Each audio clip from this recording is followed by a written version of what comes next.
his party, Barrister M.R. Jaikar. He suddenly participated when his turn came to speak. He suddenly said that this is wrong. The timing is wrong. Muslim League has boycotted the Constituent Assembly and we cannot go ahead without Muslim participation. That would be unfair. Now this was something everybody was shocked because this was against the party line, and M.R. Jaikar was saying that you cannot go ahead without taking Muslim League on board in Constituent Assembly. And then surprisingly, truly surprisingly, suddenly Dr. Ambedkar was called upon by the chair, Dr. Rajendra Prasad, to speak. And Dr. Ambedkar knew that that was his opportunity. And he made a brilliant speech. Actually, what he said was nothing very different from what Jaikar was saying. It is just that he put it in such a manner that everybody was very happy and elated. He in fact made an impassioned appeal. He said, his words were that setting slogans and strong words aside, let us bring our opponents in so that they may willingly join us on marching upon that road which, if we walk long enough, must necessarily lead us to unity. Actually, this was something, same thing.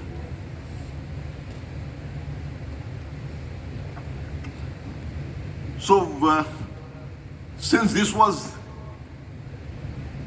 something similar to what Jaikar was saying, but instead of putting it in the legalistic manner, in fact, his quote is very, very interesting. He said that when we are deciding the destinies of nations, dignities of people, dignities of leaders, dignities of parties ought not to count, or they ought to count for nothing. The destiny of the country ought to count for everything. So India first is what he was saying, and that was something which truly changed the minds of Mahatma Gandhi, Pandit Jawaharlal Nehru, Sardar Patel, because what he was saying was music to their ears. He was talking about one India, undivided India. He was talking about everybody else taken together. He was talking about keeping the destiny of the nation in mind. Understand this, please. Materially, it was not different from what Jaikar was saying, but it won the hearts of people. Kaka Saheb Gadgil, one of the famous members of the Constituent Assembly, he has written in his autobiography that we were all ready to hoot out Dr. Ambedkar. But before we realized, we all were standing up and thumping the desk, cheering Dr. Ambedkar.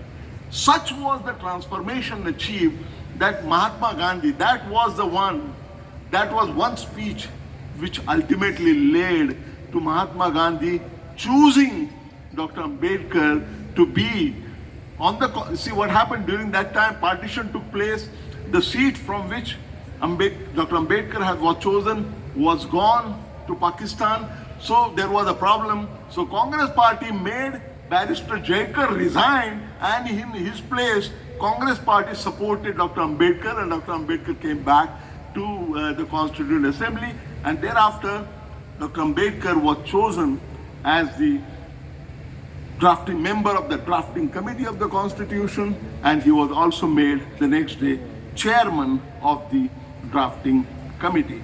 And then we know the final round starts, and when he was in the Constituent Assembly, I've been told to conclude.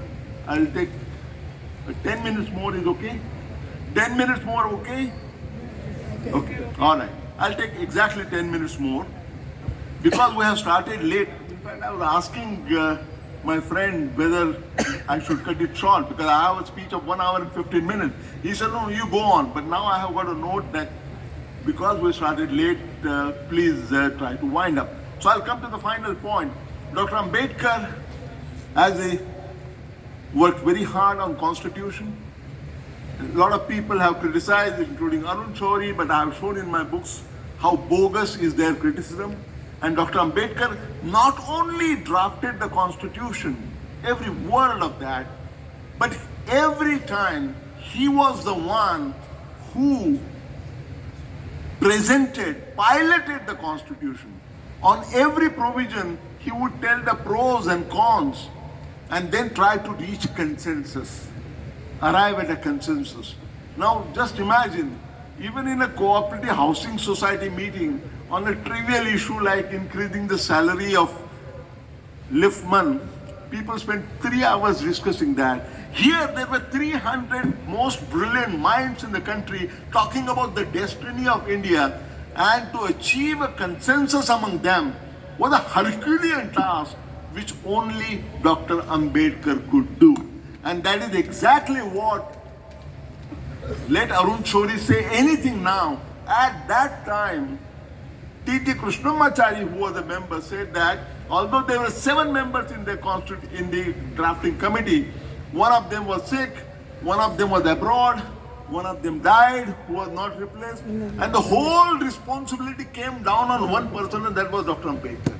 And the chairman of the Constituent Assembly, these people were there at that time. Arun Shourie was not there.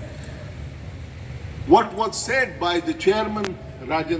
Rajendra Prasad, was, last 3 years sitting in this chair, I have been watching the working of this Constituent Assembly, and I can say that nobody could have done the work that has been done and achieved by Dr. Baba Sahib Ambedkar.